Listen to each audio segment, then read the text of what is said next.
The trustees are your responsible party for maintaining the upkeep and maintenance of all church properties.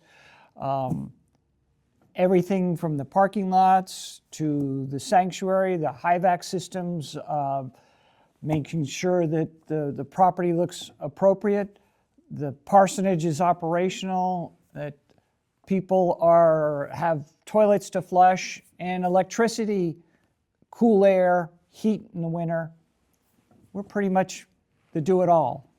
We have 10 members plus myself, along with the lay leader, Judy Chambliss, and our pastor, non-voting members. We meet on a regular basis, monthly generally. Sometimes we skip, but mostly monthly, the second Tuesday of every month. I've been chair the last 2 years, and I was elected again. This will be my third year and final year as per policy at the moment, a 3-year term. To me, it means the buck stops here when it comes to things in the church that need maintenance, upkeep, repair, and a fiduciary responsibility to the members of our church community, College Place church community, that we provide them the things that they expect.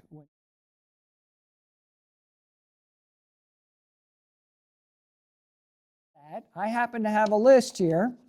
We had a myriad of projects, including we completed the roof replacement, new steeple installed, finished installing new visual aids in the main sanctuary, and upgraded the cabling for those monitors. Purchased a parsonage and all that entailed, which was a lot of paperwork and various other things, such as adding a fence and several other things, pine straw and things that needed to go along with that weren't covered in the initial purchase.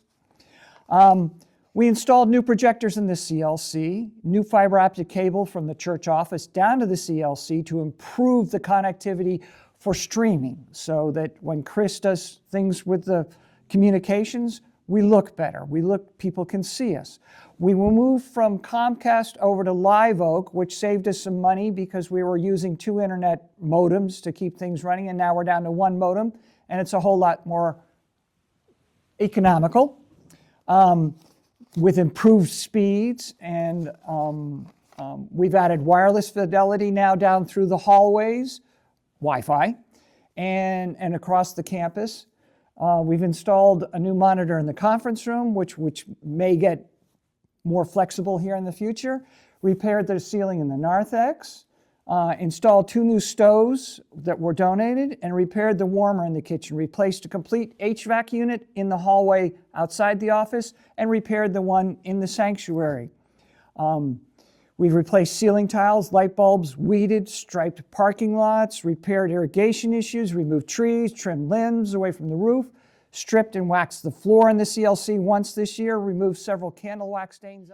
The money comes from the generous donations of our congregation, of our community, our church community. It comes from every one of you, and it comes in various forms. It comes in your church offerings, as you might take part of it as general operations, or you might designate part of that on your offering for the trustees specifically. It comes from abiding memorials where somebody might have passed, and they provide a designated amount for the church trustees to do a specific project. It comes from designated funds that are also, say, your required minimum distribution at the end of the year that the government tells you to take when you're over 73 now.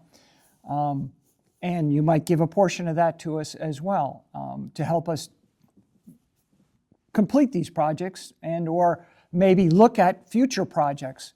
We have 16 air conditioning units here, of which I spoke of 2 of them earlier, and most of these are over 15 years old. So you can imagine the costs that are involved in how we have to selectively look at what's available to utilize and to keep things, the lights on, the electricity, the water and sewer. It goes on and on and on.